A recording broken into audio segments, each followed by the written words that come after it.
पाकिस्तान में सोचा जाए तो सहाफत एक कारोबार बन चुका है। मतलब अगर मैं सरकार से पैसा लूंगा तो ऐसा मुमकिन नहीं है कि मैं सरकारी इश्तिहार लगाने के बाद सरकार को आंखें दिखाऊं। मेरे मोबाइल के अंदर 2-4 बड़ी खबरें हैं, मैं ये दावा कर सकता हूँ कि बड़े से बड़ा चैनल नहीं चलाएगा। मुझे पता है अगर वो चल गई तो शायद सिंध हुकूमत उसके जो है ना इश्तिहार रोक देगी। आपको कभी टाउट कहा जाता है, कभी आपको जियाला भी इवन की कहा जाता है, तो इस चीज को कैसे लेते हैं? मेरा फेसबुक उठा लें, मेरा सोशल मीडिया कैंपेन उठा लें, मेरा दूर दूर तक पीपल्स पार्टी से ताल्लुक नहीं है। रोजाना हजारों गालियां पड़ती हैं पाकिस्तान तहरीक इंसाफ के लोगों की तरफ से। तो ये कहा था कि हम निजाम बदल देंगे, मुझे निजाम का नून का नुक्ता बदलता हुआ आपने देखा हो तो यार कोई मुझे बता दे। जहाँ सबसे ज्यादा पढ़ने वाले लोग हैं, पढ़े लिखे तबके, पीएचडी निकल रहे हैं, तो मास्टर स्टूडेंट निकल रहे हैं, उनको आप सियासत का हक नहीं दे रहे, आप उनके इलेक्शन नहीं कराते। तो मैं फिर ये जानना चाहता हूँ कि आज तो कोई जिया जिंदा नहीं है ना। अस्सलामुअलैकुम, मीडिया हाइट के साथ मैं हूँ हफीज गाजी।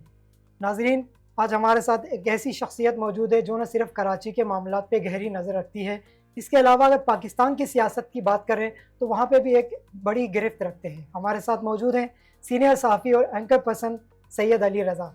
अली भाई, आपका बहुत शुक्रिया, आपने मीडिया हाइट को टाइम दिया। आपका बहुत शुक्रिया, आपने मधु किया। चलिए भाई, आगाज़ करते हैं कि पाकिस्तान के जो है सहाफ़त की अगर हम बात करें तो पाकिस्तान की गुज़िश्ता कई अरसे से पाकिस्तान की सहाफ़त, अगर वर्ल्ड जो प्रेस इंडेक्स की बात करें उसमें पाकिस्तान की 2025 में जो रैंकिंग है वो 167वें नंबर पे है। इसके अलावा गुज़िश्ता 5-6 सालों की बात करें तो पाकिस्तान 142वें नंबर से नीचे नहीं उतर सका, जिससे ये जाहिर होता है कि पाकिस्तान जो सहाफ़त के लिए एक अच्छा मुल्क नहीं है। ये सब होते हुए भी आपने ऐसा क्यों सोचा कि सहाफ़त करने का, सहाफ़त ज्वाइन करने का, ये कोई इंटेंशनली हुआ या फिर मौजूदाती तौर पर आप साफ़ी बन गए? नहीं, ऐसा नहीं था। मैं कराची यूनिवर्सिटी में मेरे इंटर में थोड़े अच्छे नंबर आ गए थे, तो मैं अप्लाइड केमिस्ट्री का स्टूडेंट इनरोल हो गया था। बट कुछ अरसे के बाद मुझे अंदाज़ा हुआ कि अगर मैं यहाँ पर जिस तरह से भी पास आउट हो भी जाता हूँ तो इंतहाई घटिया केमिस्ट बनूंगा, और अपने साथ साथ शायद हो सकता है मैं वो जिस इंडस्ट्री के अंदर जाऊँ उस इंडस्ट्री का भी बेड़ा गर्क करूँगा। तो मुझे अंदाज़ा हुआ कि शायद स्पीकिंग स्किल्स अच्छी हैं, तो मुझे उस डिपार्टमेंट में जाना चाहिए जो मुझे उसको एनहांस कर सके। तो बस ये सोच थी जो मुझे मास कम्युनिकेशन की तरफ ले आई। उसके बाद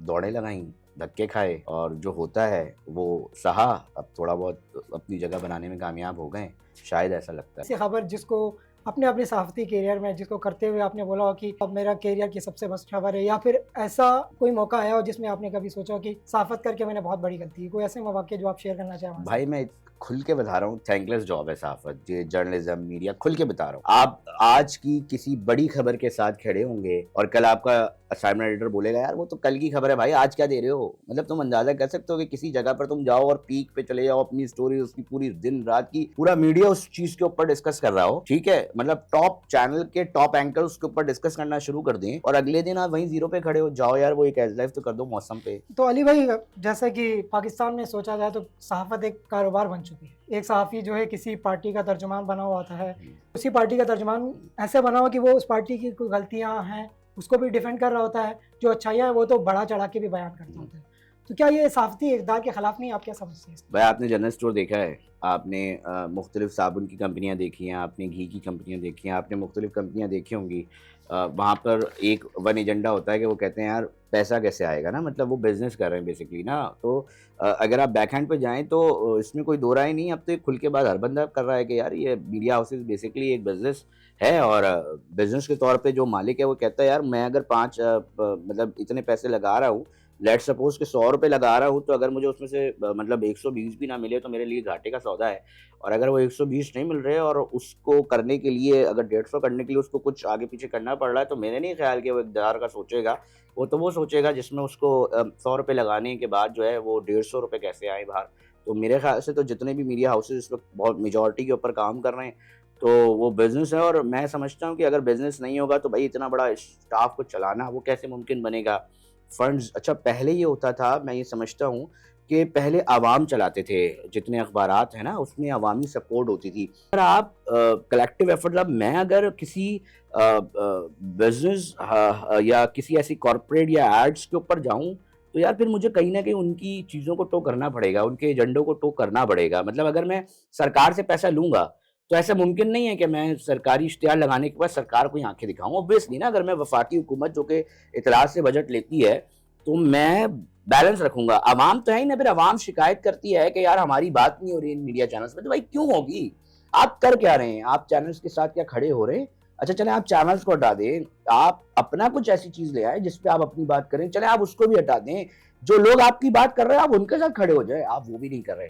मगर हम हमारा शिकवा होता है कि यार मीडिया हाउसेस जो है ना उस तरह की बात नहीं कर रहे थे। तो भाई सेठिया निज़ाम जहाँ चल रहा है, जहाँ सेठ बैठा हुआ है, तो सेठ कहेगा 1 रुपया डाल के जो है ना वो मुझे अगर आठाने भी नहीं मिले ना, तो भाई फिर फ़ायदा नहीं है इस पूरे सल्तनत का चलाने का। बिल्कुल इसी तरह बात है। आपके आपके जवाब से ये लग रहा है कि आप कह रहे हैं कि ये जो काम चल रहा है कि ये जस्टिफाइबल है और ये चलता रहना चाहिए। लोग कमाएंगे कहाँ से जब इनको ये नहीं मिलेगा? तो सहाफ़त की जो अखलाकियात है, मैं उसकी बात कर रहा हूँ कि वो कहाँ जाएंगी? एक बंदा जो पार्टी का तर्जुमान बना हुआ है, जो उसका सही और गलत पे जो है ना कंस्ट्रक्टिव और डिस्ट्रक्टिव का कोई डिफरेंस नहीं है उसके अंदर, कोई लगा हुआ है उसको बढ़ा चढ़ा के पेश कर। मैं ये कहना चाह रहा हूँ कि क्या आप इस चीज़ को दुरुस्त समझते हैं? ये चीज़ कर रहा है कोई यार साहब? मैं क्या, कोई भी नहीं मीडिया दुरुस्त चैनल तो समझेगा। अलग चीज़ है। नहीं, कोई भी दुरुस्त नहीं वो समझेगा। कहते हैं कि ये बिजनेस मीडिया चैनल चैनल्स खुद नहीं है ना, हम चला रहे हैं मीडिया चैनल्स को, साफ़ी जर्नलिस्ट चला चला रहे रहे जी। हैं ना। अगर हम अच्छे या एज पर जो आपकी वो है एक्सपेक्टेशंस है उसको पूरा उतरेंगे तो आप समझेंगे, ठीक है ना। अब मामला ये है ना कि आप खुद देख लेना चीज़ों को। मतलब आप इश्तिहार जो चलते हैं यार चैनल्स पे, मुझे बताए ना, मैं अभी खबर लेकर आता हूँ एक बड़ी, मेरे मोबाइल के अंदर 2-4 बड़ी खबरें हैं। मैं ये दावा कर सकता हूँ कि बड़े से बड़ा चैनल नहीं चलाएगा। मुझे पता है अगर वो चल गई तो शायद सिंध हुकूमत उसके जो है ना इश्तिहार रोक देगी। और कुछ ऐसी खबरें हैं कि अगर वो शायद मैं चला दूँ ना तो शायद वफाकी हुकूमत उस चैनल की जो है वो इश्तिहारात रोक देगी। और कुछ ऐसी भी हैं कि अगर मैं चला दूँ तो शायद मैं ही रुक जाऊँ। तो खैर हम आगे बढ़ते हैं। आपके पर्सनल लाइफ के बारे में मैं पूछना चाहूँगी कि कभी आपने खबर बनाई हो तो आपने कभी अपनी खबर पे नज़रसानी करने की कोशिश की कि मेरा भी कहीं झुकाव किसी एक तरफ, किसी पार्टी की तरफ तो नहीं है? यार होता रहता है, कभी हमें लगता है कि यार ये पार्टी की जो पॉलिसीज हैं वो बेहतर है, पॉलिसी को डिस्कस करना चाहिए। और उस पॉलिसी को अगर आप डिस्कस कर रहे होते हैं तो आपको, आपका जो व्यूअर है वो ये समझता है कि आप किसी पार्टी के साथ जो है वो टो गए, फिर आपको लगता है यार इस पार्टी की पॉलिसी जो है वो बेहतर नहीं है। अगर आप उस पर कोई अपनी राय दे रहे होते हैं या आप समझ रहे होते हैं उस पर तनकीद है, तो अगला बंदा कहता है यार वो इस पार्टी के खिलाफ है। तो बात यह है कि अगर मैं कोई खबर दे रहा हूँ तो क्या वो खबर सच्ची है, क्या वो खबर झूठी है, इसके ऊपर जो है वो भी देखना चाहिए मेरे व्यूअर को। कि अगर मैं खबर दे रहा हूँ कि भाई 27वीं आईनी तरमीम में अदालतें आईनी बनने जा रही हैं, मैं अगर ये खबर दे रहा हूँ कि 26वीं आईनी तरमीम में जो अदालतों के अंदर जो जजेस लगाए गए हैं उसके बाद जो काम रह गया था वो 27वीं आईनी तरमीम में लगाया जा रहा है। अब इस पे अगर हुकूमत के हवाले से या जजेस के हवाले से कोई खबर या झुकाव बन रहा है तो इसमें मैं ये समझता हूँ कि यार एक आम आदमी का मामला ये भी है, वो उसको ये देखना चाहिए कि हम ये खबर रख रहे हैं, वो खबर सच्ची है झूठी है, इसके ऊपर भी डिबेट होनी चाहिए। क्या वो बाउंस हो रही है, गलत हो रही है, सही साबित हो रही है। अब अगर कोई केसेस चल रहे हैं, उस केसेस के अंदर जो है वो किसी पॉलिटिकल पार्टी के लोग नामजद हैं, तो आप बोलोगे यार ये केस के ऊपर ये रिपोर्टिंग कर रहे हैं तो यार ये पीपल्स पार्टी के खिलाफ अगर केसेस बनने जा रहे हैं तो और इसके ऊपर रिपोर्टिंग करिए पीपल्स पार्टी के खिलाफ है। नहीं भाई, वो ये केस है, उसको मैं रिपोर्ट कर रहा हूँ। आपको कभी टाउट कहा जाता है, कभी हाँ, आपको जियाला भी इवन की कहा जाता है, तो इस हाँ। चीज़ को कैसे लेते हैं आप? लिफाफा भी कहा जाता है। आप लिफाफे भी, जी ये बिल्कुल। भूल गए आप ना। देखिए हमारा जहाँ हमने समाजी तौर पे तब्दीलियाँ लेकर आए ना, हमारे मिजाजों के अंदर तब्दीलियाँ आई, तो सियासी तौर पे भी हमारी ज़िंदगियों के अंदर अब तब्दीलियाँ आई हैं। सियासी सोचों के हवाले से भी है ना, हमें हमें हमारे पास तब्दीलियाँ आई हैं। देखिए मामला क्या है, मैं अक्सर ये बात कह रहा होता हूँ कि मैं रियासत के साथ खड़ा हूँ। रियासत कौन सी रियासत? कि अगर कोई शख्स पाकिस्तान मुखालिफ बात करेगा, उसको तनकीद का निशाना बनाना, उसको बताना कि भैया आप यहाँ पर गलत हो, आप यहाँ पर गलत हो। और अगर वो किसी सियासी एजेंडा को वो टो कर रहा है और उसका एक बड़ा मासेस जो है उसको देख रहा हो और उसका वो मासेस मेरे पास आके ट्रैफिक जो है वो जो बुरा भला कहना शुरू कर दे और बोले कि जी आप टाउट हैं, चूंकि आप पाकिस्तान की बात कर रहे हैं, आप जो हैं पाकिस्तान की बात कर रहे हैं तो इसलिए आप लिफाफा लेते हैं, शायद इसलिए बात कर रहे हैं, आप उन लोगों की बात नहीं कर रहे जिन पे जुल्म हो रहा है बकौल उनके, आप इसलिए जो है लिफाफा है। अच्छा जी, फिर आपने दूसरा लफ्ज़ बोला कि जियाला। यार मतलब मैं सबसे ज़्यादा नाकदीन में से हूँ पाकिस्तान पीपल्स पार्टी की। अब आप इससे अंदाज़ा लगा लें, मेरे फेसबुक उठा लें, मेरा सोशल मीडिया कैंपेन उठा लें, मेरा दूर दूर तक पीपल्स पार्टी से ताल्लुक नहीं है। तो ये ऑनलाइन परसेप्शन है जो बनाई जाती है और बड़ी आसानी से बना ली जाती है कि जी आप जयाला हैं, आपकी लेबलिंग की जाती है और आपको उस ख़तरनाक सोशल मीडिया के उस ख़तरनाक मैदान के अंदर यार उतारा जाता है जहां 1 मिनट सोचे बगैर हर शख्स आपको नंगा कर रहा होता है, आपके कपड़े उतार रहा होता है और किसी को कोई फर्क नहीं पड़ रहा होता। मैं ये समझता हूँ वो अपनी बात बोल के चला जाता है। अब जिस तरह वो कमेंट सेक्शन आपने पढ़े, मुझे रोजाना हजारों गालियां पड़ती हैं पाकिस्तान तहरीक इंसाफ के लोगों की तरफ से, उनके डिजिटल हैंडलर्स की तरफ से। मैं ये जानना चाहता हूँ कि यार मुझे अगर रोजाना गालियां पड़ेंगी, बदले में मैं एक गाली का जवाब एक गाली से नहीं दे रहा हूं, तो मुझे बताया जाए ना यार कि मैं तो अपने इक़दार के ऊपर खड़ा हूं ना। मुझे एक बता दे जिसमें मुझे गाली पड़ी और मैंने उसको जो है जवाब गाली से दिया हो। मैंने जिंदगी में आज तक गाली का नहीं दिया हो। मैं अगर ये सवाल कर रहा हूं कि भैया आप लोगों ने पाकिस्तान तहरीक इंसाफ मैं तो कह रहा हूँ सब चोर थे ना यार, आप तो फरिश्ते थे। आपने तो ये कहा था कि हम निजाम बदल देंगे, मुझे निजाम का नून का नुक्ता बदलता हुआ आपने देखा हो तो यार कोई मुझे बता दे। अच्छा आपने कहा यार हमें इख्तिदार में रहने नहीं दिया, तो यार आपने जो लोगों को लगाया, आपने जो जो बातें की, आपने कहा इलेक्टेबल्स नहीं होने चाहिए, इलेक्टेबल्स आपने लगाए, आपने जिन जिन बातों के ऊपर किया, आपने अपने दोस्तों को जो है अहम तरीन वजारतों में दे दी, और उसका जो नतीजा है वो पूरी पाकिस्तानी अवाम ने निकली कि आपने अगर पंजाब में बुजदार दिया तो मुझे बुजदार की कारकर्दगी को दिखाए ना यार कि उसने क्या किया। आपने अगर गवर्नर सिंध इमरान इस्माइल को लगाया तो उसकी मुझे कारकर्दगी तो दिखाए ना यार कि कोई पॉलिसी के अंदर उसने कोई एडवाइस आप ही के लिए, आप ही की जमात को फायदा दिया हो। यार अगर आपने अली जैदी को मिनिस्टर लगाया तो मुझे बताए ना पोर्ट के अंदर कितनी जो है वो शिपिंग के अंदर बेहतरी आई, आपका कितना सरमाया बढ़ा, मुझे बताए तो कोई तो बताए कि आपकी पॉलिसी से जिस पर आपने दावा किया कि यार हम ये तरक्की कर सकते हैं, हम तब्दीली लेकर आएंगे, आपने जो जो बातें की। अगर आपका जो है वो ये सही साहब ये बोलते हैं कि यार हम इतने पैसे अरब लेकर आ जाएंगे और आप तो 1 रुपया नहीं लेकर आ गया, आपने बोला आईएमएफ पे हम जो है वो जान छुटाएंगे, आपने लोगों को बेवकूफ बनाया और आप फिर आईएमएफ की तरफ गए, आपने हर पॉलिसी जो जो बात की आपने उसके बाद जो है उसका वो किया, और अब आप कहें यार हम ये देखते हुए आप ही के अल्फाज जो रिकॉर्ड का हिस्सा है उसको भूल जाए, तो ऐसे नहीं होगा। और अगर हम उस पर बात करें और आप उस पर गाली दें और हम बोले जी हाँ आप गाली दे रहे हैं इसलिए हम डर के बैठ जाएं, तो ऐसा भी नहीं होगा। आपने चलो पीटीआई पे अब आ ही गए हैं तो बात कर लेते हैं थोड़ी सी इस बारे में भी कि आपने चंद जगहों में ये कहा कि पीटीआई के लोग जो है ना ट्रोल करते हैं बहुत ज्यादा, दे आर डफर्स। आपने कहा पीटीआई को चाहिए कि वो अच्छा सा मीडिया मैनेजर को हायर करें, ठीक है, कि ताकि वो उनका निजाम सही चल सके। आप कह रहे कि वो गए गुजरे हैं उनका सोशल मीडिया, तो उनका बयानिया चल रहा है या नहीं चल रहा ये तो हम सबको पता है। हुकूमत जो है ना उसको कंट्रोल करने के लिए फायरवॉल तक लगाती है, उससे ये साबित नहीं हो रहा कि उनका सोशल मीडिया चल रहा है, हम लोग इतना एंटी उन पे बात कर रहे हैं। पाकिस्तान तहरीक इंसाफ को मेरी नजर में, उनके अंदर मेरी नजर में उनके पास कोई काबिल लोग नहीं है। हमारी हुकूमतों की नाकिस पॉलिसीज है, जो एक मासिस जो एक आम आदमी है ना वो ऑलरेडी परेशान है। अब मसला यह है कि अपोजिशन के अंदर करना कुछ नहीं है, अपोजिशन के अंदर और फिर सोशल मीडिया के अंदर तो सिर्फ उंगलियां चलानी है भाई आपको। मामला यह है कि वो लकी इस तरह है कि हमारी माशाल्लाह खूबसूरत पाकिस्तान पीपल्स पार्टी की जो पॉलिसीज है, मैं पॉलिसीज की बात कर रहा हूँ, मुस्लिम लीग नून की पॉलिसीज है, मुझे बताए ना यार नौजवानों के अंदर क्या एक शख्स जो कि मुकम्मल तौर पर नौजवानों को इन्फ्लुएंस कर चुका है। और मैं बार बार कह रहा हूँ दीगर सियासी जमातों के दीगर जो वुज़रा हैं कि आप यूनिवर्सिटीज में जाकर बैठना शुरू करें, आप नौजवानों के साथ बैठना शुरू करें। ये वो लोग हैं जो सोशल मीडिया पर आपको डिफेंड कर सकते हैं, ये वो लोग हैं जो आपकी जो मुद्दा है, मगर आप बैठने को तैयार ही नहीं है। आप मुझे बताएं ना कितने मिनिस्टर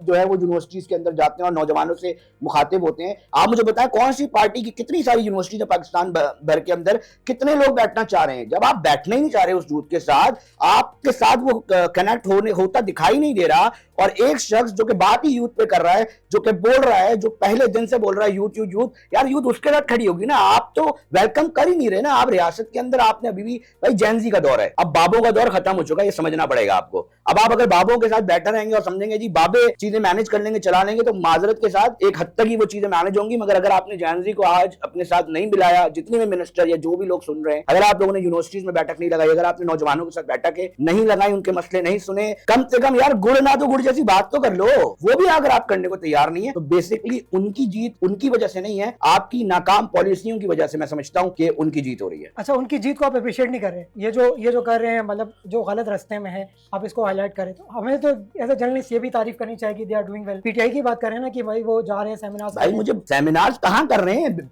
गुमराह कर रहे हैं लोगों को साथ है यार, भाई नहीं है, यही तो समझा रहा हूं तुम्हें। मुझे एक बात बताओ, मैं अपने मेरे अकाउंट्स में ना, आप यार मुझे बताओ ना, आपके पास जो है फेसबुक के अंदर एक कमेंट आ रहा है यार, मुसलसल वही आ रहा है, मतलब उसके मैं जा रहा हूं तो वो वाजे लग रहा है एक ग्रे आईडी है यार। ग्रे आईडी आप जो है 100 बना लो, और एक आदमी जो है वो ग्रे आईडी के जरिए ये परसेप्शन देने की कोशिश करे कि भाई अवाम साथ है, और आप जैसे 100 खड़े हो जाओ और जो 1000 आईडीज बना ले ग्रे आईडीज, और वो एक एक बंदे को काउंटर करें, अपने व्हाट्सएप ग्रुप बनाएं और उसके अंदर उस बंदे की पोस्ट डालें और उसकी रीच के ऊपर जो कमेंट जाके करें, और ये परसेप्शन देने बनाने की कोशिश करें कि जनाब ये देखिए अगर खान के खिलाफ कोई बात करता है, पीटीआई के खिलाफ बात करता है, मेरा मुद्दा क्या है, मेरा मुद्दा पीटीआई नहीं है, मैं पीटीआई के खिलाफ नहीं हूं, मैं बार बार वादे कर चुका हूं। मैं ये बताने की कोशिश कर रहा हूं कि भैया अहमको नालायको, जो तुम्हारा डिजिटल विंग है वो तुम्हारी सियासत को तबाह बर्बाद कर रहा है, तुम्हारे लीडर को नुकसान पहुंचा रहा है। मैं ये बात कर रहा हूं कि तुम्हारा जो बयान सोशल मीडिया पे वायरल हो रहा है उसके नतीजे ऐसे नहीं हो सकता कि तुम्हारी लीडरशिप पर ना आए। जो सोशल मीडिया पे बैठ के अगर पाकिस्तान के खिलाफ बात कर रहा है तो ऐसा कैसे मुमकिन है कि यहां मौजूद लोगों के ऊपर उसके असरात ना आए। भाई कराची के अंदर अगर पूरे हमने माजी में देखा ना कि एक शख्स जो है वो जब बात कर रहा था तो उसके नतीजे एक आम आदमी कराची वाले ने भुगते ना यार। पूरे कराची को रॉ एजेंट नहीं बना दिया गया। मुझे बताइए ना, ये परसेप्शन थी, ये वो बातें थी जो वहां से निकली, उसका असरअंदाज जो है वो यहाँ हुए। कहने को बहुत सारी बातें, करने को बहुत सारी बातें और की जा सकती हैं, मगर मैं आपके सामने पेश हो रहा हूं, मैं आपके सामने दलाइल रख रहा हूं। मैं क्या चाह रहा हूं कि आगे से भी मुझे दलाइल मिले। मुझे आगे से दलाइल नहीं मिल रहे भाईजान, मुझे आगे से गालियां मिलती हैं। क्यों? मैं ये फिर जानना चाहता हूं, पूछना चाहता हूं कि इस यूथ की ये तरबियत की है कि आपने उसको गालियां सिखाकर जो है वो सोशल मीडिया अकाउंट्स पकड़ा दिए हैं। आपने इस यूथ के लिए ये बोला है कि जनाब जाओ और अपने मुखालिफिन को दलाइल से नहीं गालियों से समझाने की कोशिश करो, और दुनिया में मुझे बता दें, मुझे तारीख उठा के देख लें कि भाई क्यों गालियों से बगैर दलाइल के कोई मसला हल हुआ है आज तक या नहीं। ठीक है अली भाई, आगे चलते हैं। हम थोड़ी सी बात कर देते हैं कि वानी पीटीआई के हवाले से आप बात कर रहे हैं, इमरान खान के हवाले से, उनके केसेस पे जो भी चीज़ें हुई, उनमें से एक केस है इद्दत वाला केस। आप क्या समझते हैं कि वो केस दुरुस्त था या उसको होना चाहिए था इस तरह का केस पाकिस्तान जैसे माशरे में? मैं एक बात कहता हूँ, और जो इतने सीनियर साबिक जजेस जिनसे मेरी बात होती है या जो अदालती अहम तरीन लोग हैं, मैं उनसे कहता हूँ सर एक तो काम ये कर लेना कम से कम, या ये इसके ऊपर बात तो हो कि जिस तरह दुनिया भर में होता है कि आप कोई केस इनपुट करते हैं तो भैया जो अगर आपकी अदालतों में, आपके थानों के अंदर या झूठे मुकदमात की तादाद कितनी, आप जरा उठा के देख लो, आपको लग पड़ा जाएगा एक मजलूम आदमी, एक लाचार आदमी कितने झूठे केसेस फेस कर रहा होता है। यार ये मैं नहीं कर रहा, रिकॉर्ड में चीजें पड़ी हैं। जब तक फैसला सुनाते हैं कि जनाब ये जो है वो रिहा हो गया, ये बाइज्जत बरी हो गया, तो आपको पता चलता है वो मर चुका है आदमी, और उसको मरे हुए भी 5 साल हो चुके हैं। तो यार अदालती निजाम आपका यहाँ पे खड़ा है। मैं ये बात कर रहा हूं कि अगर कोई केस पुट हो तो उसके अंदर ये मामला हो कि अगर ये साबित नहीं होता तो उसके जो नुकसानात हैं वो भरने पड़ेंगे। जो टाइम आपने अदालत का जाया किया है उसका जो है वो आपको भरना पड़ेगा फाइन। आप कोई निजाम तो बनाएं, आप ये बना ही नहीं रहे। असल चीज ये है कि झूठे मुकदमात कम हो, अदालतों के पास टाइम कम, उनको टाइम बचे जो रियल इशूज उसके ऊपर बात कर सके। झूठे मुकदमे इतने हो रहे हैं। जफर अब्बास बोल रहा है यार, वो जफर अब्बास कह रहा है मुझसे भत्ता मांगा गया, मुझे बोला गया तुम्हारी एनजीओ बंद कर देंगे, और उसको कहां से फंसाया जा रहा है? उसको अदालत के जरिए फंसाया जा रहा है। उसके खिलाफ सुप्रीम कोर्ट में नोटिस जारी कर दी। तो एक आम आदमी नहीं, एक इतनी बड़ी एनजीओ रखने वाला शख्स वो परेशान है। यार मैं कहां खड़ा हूं? मैं तो अभी कुछ भी नहीं हूं, मैं एक मिसाल दे रहा हूं। हम तो जो लिखते हैं ना यार, कलम वाले लोग हैं, हम तो हथियार वाले नहीं है ना। हम सड़कों पर कलम लेके घूमते, हमारे पास कोई हथियार नहीं है। तो हम कितने जो हैं वो, हमें तो हमारे दुश्मन का नहीं पता कि कौन है। अच्छा, तो इद्दत वाला केस का आप क्या कह रहे हैं कि वो एक लिहाज से दुरुस्त था, सही था? देखो मैं ये कहता हूं कि एक अदालत के अंदर एक चीज चल रही हो, अदालत के अंदर उसके जो है वो मामला, अगर कोई समझता है कि जनाब इस्लामी कवानीन के मुताबिक एक आपको ये बता दिया गया है कि यार इतना टर्म्स शादी से आपने गुजारनी है अगर आपकी जो है वो खत्म हो जाए। और डिस्कस नहीं कर रहे, हम डिस्कस नहीं कर रहे, हम उसके वैल्यू पे बात करें कि वो चीज इतने बड़े एक लीडर हैं और उसका डिस्कस हो जाना किसी बड़े प्लेटफॉर्म के अंदर, बड़े टीवी चैनल पे, प्राइम टाइम शो पे, एक बहुत बड़े जर्नलिस्ट बैठ के इस चीज पे बात करते हैं। You are going to defending him कि अच्छा ये बड़ी मजे की बात है। मैं आपको इस पे भी बता देता हूँ भाई, शादेब खान देखो दो किस्म के लोग हैं भाईजान, मैं सीधे बता रहा हूँ, दो किस्म के लोग हैं ना। मेरी बात बता देना, एक वो तबका है जो लिबरल है, जो थोड़ा कॉमरेड टाइप का है, थोड़ा सुरखा है, वो कहता है जी एक फितरी अमल है ना, कुदरती मामला है, उसको डिस्कस कर लिया, भले टीवी पे बैठ के कर लिया, क्या गलत किया? यही है ना यार। एक तबका ये समझता है, मैं कह रहा हूँ गलत है, मैं कह रहा हूँ गलत है, उसको हम साइड में कर दें। अब ये नालायकों की फौज के काम देखो आप। मैं उन साहब की बात कर रहा हूं, भट्टी साहब, जिन्होंने वो वीडियो बनाई शादेब और उसकी वाइफ के साथ, जो बात चंद व्यूज लेके एक प्रोग्राम खत्म हो गई थी ना भाई, ये आए जवान के बच्चे बन के भट्टी साहब, और इन्होंने वो वीडियो बनाई। जो बात छुपानी थी, जो बात दबानी थी, जो खुद पता है, जो ये कह रहे हैं कि यार ये बात डिस्कस नहीं हो रही थी, उन्होंने पूरे सोशल मीडिया पर उसको बहस का जरिया बना दिया। ये इतने डफर हैं जो आप कह रहे हो ना, मैं आप क्यों कह रहा हूं, अब मुझे बताओ ना कि बच्चे को भी पता है कि उसके बाद उस प्रोग्राम को जिसने नहीं भी देखा था उसने जा जाके सर्च किया कि यार शादेब ने चलाया क्या, जरा पता तो करें। वो बंदे गए दोबारा, वो बात इनके लोग बाकायदा यही अल्फाज जो उसको ये मना कर रहे हैं कि लीडर के और लीडर के फैमिली को डिस्कस नहीं करना। यार ये कौन लोग हैं? इन नालायकों के पास आपने पूरा पाकिस्तान चलाने को दे दिया था, तो अपना सर पीटने का मेरा दिल नहीं चाहेगा। तो मैं बताए ना, मैं कहूंगा ये एक फ्रस्ट्रेटेड और जज्बाती लोग हैं। इनका पॉलिसी मेकिंग से, बेहतर नताइज देने से कोई ताल्लुक नहीं है। अगर होता तो ये केपी आपको अब तक मॉडल बना के दिखा देते और बोलते जाना मुझे ये पूरा पाकिस्तान दे दो, जब मैं केपी ऐसा बना सकता हूं तो आपका पूरा पाकिस्तान। मैं कहता हूं लोग इस अडियाले में ना किसी सीएम और किसी पीटीआई वाली की आदत को जरूरत थी, आवाम निकाल रही होती खान को, मगर दिया क्या है? खान अपने लोगों से सवाल करेगा आवाम निकाल के कि तुम्हें मैंने लगाया था इस जगह पर, तुमने दिया क्या, डिलीवर क्या किया? तुम्हें मैंने अपनी एक सेलिब्रिटी वाला एज दिया जो मैंने अब तक कमाया था, तुमने तो वो छोड़ो, तुमने तो और मुझे डुबा के रख दिया। मुझे अंदर करवाने के अंदर क्या पाकिस्तान तहरीक इंसाफ के लोग शामिल नहीं है, मुझे बता दें। ये तो खुली बात हुई ना, लोगों को दुकानें चल रही हैं, लोग ये कह रहे हैं, इन्हीं के लोग कह रहे हैं भाई हमारे सोर्सेज कोई बाहर से नहीं है। पाकिस्तान तहरीक इंसाफ के लोग हमें आके बहुत कुछ बता रहे होते हैं। शायद अगर मैं यहाँ पे खोल के बातें कर लूं तो मेरे ख्याल से अंदर ही कोई सिविल वॉर छिड़ जाए। भाईजान बाहर से कोई नहीं तोड़ता आपको, अंदर से तोड़ते हैं। अंदर से तब तोड़ते हैं जब आपके अंदर मीर जाफिर और जो गद्दार हो वो मौजूद हो, और आपके अंदर एक बहुत बड़ी तादाद गद्दारों की मौजूद है पाकिस्तान तहरीक इंसाफ की, जो मैं समझता हूं कि जो ना खान के साथी हैं, ना खान के साथ मुखलिस हैं, ना पाकिस्तान तहरीक इंसाफ के साथ मुखलिस हैं, ना पीटीआई के किसी वर्कर के साथ मुखलिस हैं। मैं ये दावा कर सकता हूं कि वो लोग, मैं कहता हूं कि मुखालिफ क्या होंगे, बदतरीन उनके दुश्मन है। अच्छा अली भाई, हमारा चैनल ऐसा है कि हम, अगर आप कह रहे हैं ना पीटीआई के अंदर कुछ गद्दार लोग हैं, तो हमारा ऐसा चैनल कि हम चला सकते हैं। अगर आप नाम लेना चाहे तो कोई इसमें हर्ज नहीं है, ठीक है। दूसरी बात यह कि आपके खुद अपने इस ओपिनियन के अंदर तजाद है कि आप कह रहे हैं कि वो जो डफर्स जो हैं वो इद्दत के डिस्कस कर रहे हैं और इस वजह से वो हाईलाइट, उनकी वजह से डिस्कस हो रहा है। लेकिन जिन्होंने किया डिस्कस, जिन्होंने आगाज किया, भाई एक चीज 4 लोगों ने देखा, उसको गलत नहीं कह रहे। मैं कह रहा हूँ एक चीज 4 लोगों ने देखा, मैं कह रहा हूँ भाई जो समझते हैं इनको गलत, मैं कह रहा हूँ वो गलत। आप नहीं समझते, मैं कह रहा हूँ गलत है यार। मैं क्या कह रहा हूँ, मैं जो बात कर रहा हूँ, जो मेरा जिस वीडियो के ऊपर तो मुझसे डिबेट कर रहे हो यार, मैंने उसके ऊपर बनाई वीडियो कि यार ये तो गलत है ना यार, मैं मान रहा हूँ ठीक है गलत है जी शाहजेब साहब, यार आप तो महान लोग हो यार, जो दुश्मन मतलब प्लान करके नहीं कर पा रहा यार, आप इतने नालायक डफर दो, आप उसको खुद प्लेट में बनाकर दे रहे हो। मतलब आप समझ सकते हो ये नालायकी की इंतहा पे लोग हैं। और फिर बड़े बड़े यूट्यूबर वही अल्फाज जिस पर आपको एतराज है उसको लिख लिख कर, उसको डिस्कस कर करके दोबारा बोल रहे हैं कि ये नहीं होना चाहिए। मतलब यार आप खान, मतलब आप एक तरह से, मतलब मैं आपकी बुराई करूं यार, वो आपने वो सुना होगा, ये तबलीगी जमात वाले जाते हैं कि जी ये मंशियात का आदी था, माशाल्लाह से इसने छुड़ा दिया। अब वो हर जगह जा जाके बता रहे कि जी ये मंशियात का आदी था, नशा करता था। 4 लोगों को नहीं भी पता था भाई, वो उस दिन मंशियात के आदी ने पकड़ के बोला, ओ भाई मौलाना साहब इतने तो लोगों ने, मुझे नहीं जानते थे मंशियात की, जितने तुम लोगों ने बता दिया। तो कहने का मकसद भाई ये है कि जो लोग नहीं भी जानते थे उनको भी पता चल गया, ये पॉलिसी मेकर्स हैं, ये ऐसे लोग हैं जो पीटीआई के अंदर वाफिद मिकदार में हैं, और इनके जो यूट्यूबर्स हैं ये ऐसी बातें करते हैं कि एक आम आदमी भी जो करीब आ रहा हो ना पाकिस्तान तहरीक इंसाफ के, वो मुखालिफ हो जाए, अगर कोई दलील रख रहा हो तो वो मुखालिफ हो जाए। अच्छा अली भाई, कराची की बात चल रही है तो उस पर हम बात करना चाहेंगे कि गुज़िश्ता मेयर कराची की बात करें, जब से वो यहाँ पर है, जब से उन्होंने इक़्तिदार संभाला है, 2 साल हो गए उनको। 2000 पिछले साल में अगर बात करें तो ये जो गटर के ढक्कन होने की वजह से, मैनुअल खुलने की वजह से 19 बच्चे जाबाद हुए। अब इस साल की बात करें तो 5 बच्चे हो चुके हैं। कल का ही वाक़या निपा चौरंगी पे जो अफसोसनाक वाक़या पेश है, जिसमें 3 साल का इब्राहिम जो है इस अफसोसनाक वाक़ये का शिकार हुआ।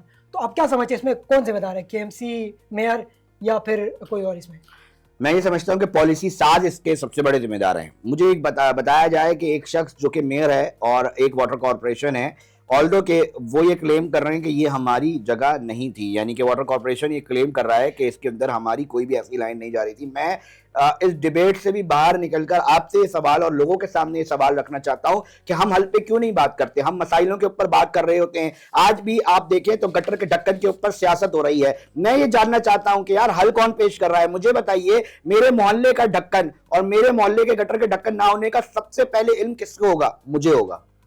मैं वहां का अगर यूसी काउंसलर हूं तो मुझे होगा, मैं अगर वहां का कोई मुकामी नुमाइंदा हूं तो मुझे होगा। सवाल यह है कि वो पॉलिसी साज मुकामी हुकूमतों को, मुकामी नुमाइंदों को क्यों एम्पावर नहीं कर रहे। सवाल यह है कि यूसी लेवल के लोगों की जिम्मेदारी है कि उनके उधर के लोग उस यूसी काउंसलर्स मुकामी क़यादत के करीब होते हैं। एक टाउन के अंदर मुताबिक यूसी काउंसलर्स होंगे तो वो बेहतर अंदाज में ये गटर के मामलात अगर आप दे देंगे किसी एक शख्स पे और कहेंगे यार आपकी जिम्मेदारी है पूरे गटर के ढक्कन कहीं खुले हो या नहीं रखे हो, और बात ये है बहसियत वो ताजिर जिसकी मॉल इतना बड़ा है, क्या उसकी जिम्मेदारी नहीं थी कि यार तुम इतना बड़ा बिजनेस कर रहे हो इस शहर के सामने खुला हुआ gutter in a good faith humanity base, यार तुम बंद कर देते, तुमने नहीं किया। उस वक्त लोग, भाई अभी भी आप जाओ, आप देखते हो, आप बड़े से गटर के ढक्कन को खुला देखते हो, उसमें ना मैं उसको बंद करने की कोई एक जर्रा बराबर 0.1% भी कोशिश करता हूं। बाइक होगी तो बाइक साथ से गुजार लेता हूं, गाड़ी होगी तो उससे बच के निकल जाता हूं। यार मैं कब ऑन करना शुरू करूंगा इस शहर को? मुझे जहां गटर का ढक्कन खुला मिलता है मैं पहले वीडियो बनाता हूं, रुक के आगे निकल जाता हूं, वापस आता हूं, वीडियो बनाता हूं, वाटर कॉर्पोरेशन की जिम्मेदारी उसको भेजता हूं, टाउन की जिम्मेदारी उसको भेजता हूं। ये मेरी रेगुलर प्रैक्टिस है।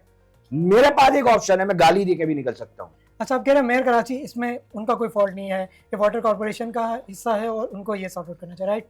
ये कहना चाह रहे हो? वाटर कॉर्पोरेशन मेयर के पास ही है, वाटर कॉर्पोरेशन तो ये कह रहा है कि ये तो हमारी मेयर जगह तो नहीं है। अब इसमें सुने फंसना तो नहीं हो गया ना, उसकी भी तो जिम्मेदारी इस चीज के अंदर में, यही आपसे पूछना चाह रहा हूँ। सर, ये जिम्मेदारी मेरी, हम सबकी है, मेरी बात समझिएगा। ये आज हम इसके ऊपर बात कर रहे हैं कि जी किसकी जिम्मेदारी है। मैं कह रहा हूं इस जिम्मेदारी, ये सवाल नहीं है कि किसकी जिम्मेदारी है, सवाल ये है कि इस मसले का हल क्या है, इस मसले का हल कौन करेगा। कि भाई आप सोचें तो यार, इस जुल्म की इंतहा है कि आपके प्राइम टाइम शोज जो है गटर के ढक्कन पर हो रहे हैं। कहने को मेट्रोपॉलिटन सिटी है, कहते हैं असेंबली के अंदर ऐवान में आकर हुक्मरान कि ये शहर जो है वो पाकिस्तान चलाता है, ये 70% रेवेन्यू देता है, और आपके प्राइम टाइम शोज के अंदर उस शहर के ढक्कन ना होने की वजह से बच्चों की नाशे नालियों से निकल रही है। आप तसव्वुर तो करें कि Pakistan is not a poor country, it's a poorly manage country. मैं बार बार ये बात समझाने की कोशिश करता हूं हुक्मरानों को कि आपकी नाकिस पॉलिसियां हैं जिससे आवाम बदजन हो रही है, आप उसके ऊपर कुछ काम करने को तैयार ही नहीं है भाई। इसमें सिर्फ हम मेयर को नहीं कह रहे, दिगर पार्टियां भी हमारे भाई काम आपके कर रही हैं। बल्दियाती इलेक्शन होने के बाद आपका एक टाउन भी है, शहर के 25 टाउन है। मैं सवाल करना चाहता हूं गली मोहल्लों के, अगर टाउन की जिम्मेदारी है तो वो टाउन चेयरमैन क्यों सामने नहीं आते, क्यों गली मोहल्ले, आप घर से बाहर निकलते हैं पहला इख्तिलाफ आपका टाउन से होता है क्योंकि आपके घर की गली मोहल्ले की सड़कें दुरुस्त नहीं है। आप कहें जी वो मेयर के पास है, मैं मुर्तजा आपका हक साथ नहीं दे रहा, मैं उस मेयरशिप की बात कर रहा हूं जिसके साथ आपने ये जुल्म किया है कि उसको इतने बड़े शहर का सिर्फ 33% दिया है। आपने उसके साथ साथ दीगर लैंड ओनिंग एजेंसीज रखी हुई है, कैंटोनमेंट आपके अलग है, सुनते जाइएगा ना, केपीटी की जमीनें अलग है, रेलवे की जमीनें अलग है। आप कोई काम नहीं करा सकते, अगर लाइन भी डालना होगी तो आपको दिनों इंतजार करना पड़ेगा, वफाकी हुकूमत के नुमाइंदों से बात करनी होगी, फिर जाके एक लाइन डलेगी। यार ये शहर इस तरह नहीं चल सकता।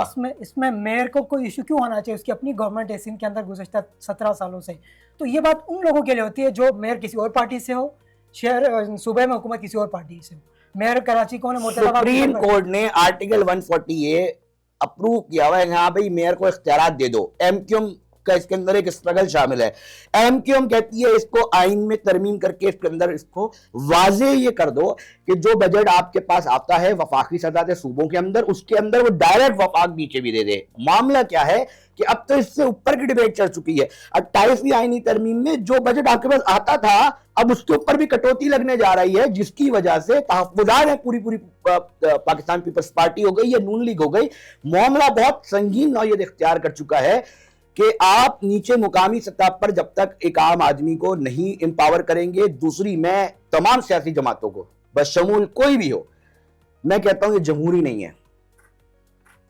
सब कहते हैं ये जमहूरियत है, जमहूरियत की बात, मैं कहता हूं जमहूरियत। उसके ऊपर पीछे मेरे पास पीछे एक दलाइल है, एक मंतक है। मैं मंतक ये पेश करना चाहता हूं कि ये तमाम सियासी जमातें आज जमहूरी होने की दावेदार, ऐवान के अंदर जमहूरियत की बुलंदोबांग बातें करने के बाद आप इनसे ये सवाल नहीं करते ये कितना बड़ा जुल्म है, और ये उसका जवाब नहीं देते कि ऐवान में जिस जमहूरियत की आप लोग बात करते हैं, आपके मुल्क का सबसे पढ़ा लिखा तबका तालिब इल्म है, उस यूनिवर्सिटी में आपने उस जमहूरियत को उसको जो है वो पनपने नहीं दिया। आपने स्टूडेंट यूनियन को जिया साहब के दौर में जो बंद हुई थी, पाबंदी लगाई थी, वो आपने आज तक उसके ऊपर जो है वो बहाली नहीं की। मैं सवाल करना चाहता हूं आपकी जो अपर लीडरशिप है या वो लोग जो कि ताकतवर हल्कों से ताल्लुक रखते हैं, जब वो ये बात करते हैं कि लीडरशिप नहीं है, तो लीडरशिप कहां से आएगी? इन तालीमी इदारों से आएगी। मगर इस तालीमी इदारों के अंदर आपने स्टूडेंट यूनियन पे बैन लगाया हुआ है। आपने स्टूडेंट्स को, जो सबसे बड़ा पढ़ा लिखा तबका है भाई, आप दीगर सियासी जमातों के यूनिट्स या उनके उसकी जो उनकी बॉडीज है उसमें जाओ तो यार आपको गंदे से गंदा पढ़ा लिखा अनपढ़ भी बंदा ना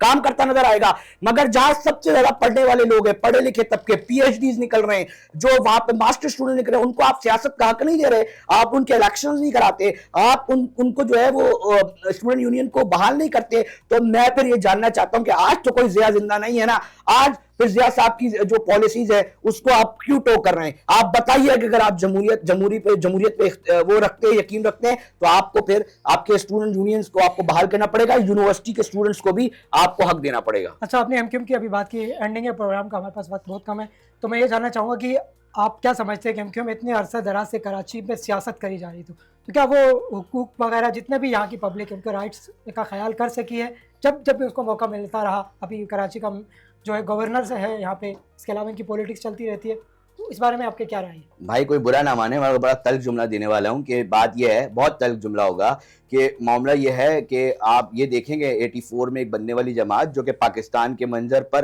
तालिब इल्मों ने बनाई। ये पाकिस्तान की वाहिद जमात है जिसको स्टूडेंट विंग ने एक मदर विंग को जन्म दिया। मेरी बात समझ नहीं कितनी ताकतवर होगी।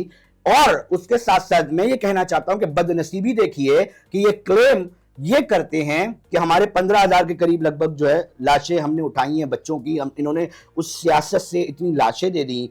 मैं ये सवाल कर रहा हूं, देखें बार बार मैं, बड़ा तल्ख जुमला है कि एमक्यूएम की सियासत से उसका जो वोटर है उसको नहीं फायदा मिल रहा। मैं ये बार बार कह रहा हूं, मैं ये क्यों कह रहा हूं जरा समझने की जरूरत है, इसमें कोई बुरा ना माने। मैं ये इसलिए कह रहा हूं कि आप उठाइए, आप पास्ट में उठाइए और आप ये देखने और जानने की कोशिश तो करिए कि मुझे बताइए कि आपको कभी बताया जाता है कि जो सुराब कोट का पठान जो है वो आपका दुश्मन है, जो कटी पहाड़ी पर जो है वो आपका जो पठान है वो आपका दुश्मन है, आपने इसके अंदर बच्चे गिरा दिए। फिर आपको बताया गया कि वो जो लियारी का बलोच है ना, बेसिकली वो आपका दुश्मन है, आपने उससे लड़वा कर वहां अपने बच्चों को जो है वो मरवा दिया। फिर आपने बताया कि वो जो पंजाबी स्टैब्लिशमेंट है ना, बेसिकली वो दुश्मन है जो हमें जो है वो राइट पर नहीं आने दे रही। और अब जब ये सब कुछ माशाल्लाह से भुगत चुका है ना, तो हाथ पांव बांध के बीच में खड़ा कर दिया और सिंध के अंदर बोला जा रहा है कि वो जो सिंधी है ना नेशनलिस्ट, बेसिकली ये तुम्हारा दुश्मन है, ये तुम्हारे जो मामलात है ना उसके ऊपर गजब लगा रहा है। मैं सवाल करना चाह रहा हूं यार, मैं एक सवाल ये रखता हूं कि आप ये क्लेम करते हैं कि यार आप जो हैं वो इस कम्युनिटी के जो हैं वो करता धरता दावेदार हैं, तो मैं ये जानना चाहता हूं कि मुझे बताया जाए कि यार रहजनों से गिला नहीं, तेरी रहबरी का सवाल है। मुझे बताओ तो, मुझे बताओ, अगर आपने हाथ पांव बांध कर बीच में इनको माशी तौर पे चमाटे मरवाए हैं, इनको मरवाया है, आपकी सियासत की वजह से ये मर चुके हैं, मर रहे हैं, तो मैं ये जानना चाहता हूं कि मुझे ये भी बताया जाए कि पीछे आपने कोई वेलफेयर सिस्टम इनका बनाया? नहीं बनाया। आपने इनके तालीमी मामलात को बेहतर करने की कोशिश की? नहीं की। आपने इनको तन्हा हाथ पांव बांध के बीच में बनाया और तमाम कौमियतों से लड़वा दिया।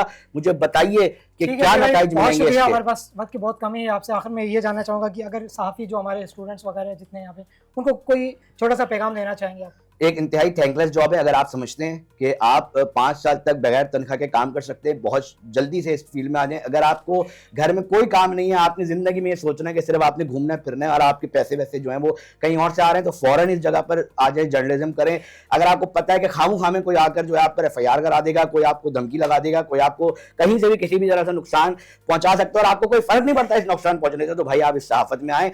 आपको गालियां खाने का शौक है, कभी आप किसी सियासी जमात से आप सोच लेंगे जी आपको इस आप तय कर लिएगा भाई इस सियासी जमात से आपको गालियां खाने का शौक है, तो आप सहाफत में आए।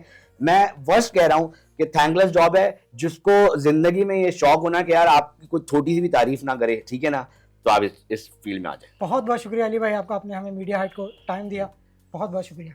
ये था हमारा आज का प्रोग्राम। इंशाल्लाह नेक्स्ट प्रोग्राम में फिर मुलाकात होती है। अल्लाह हाफ़िज़।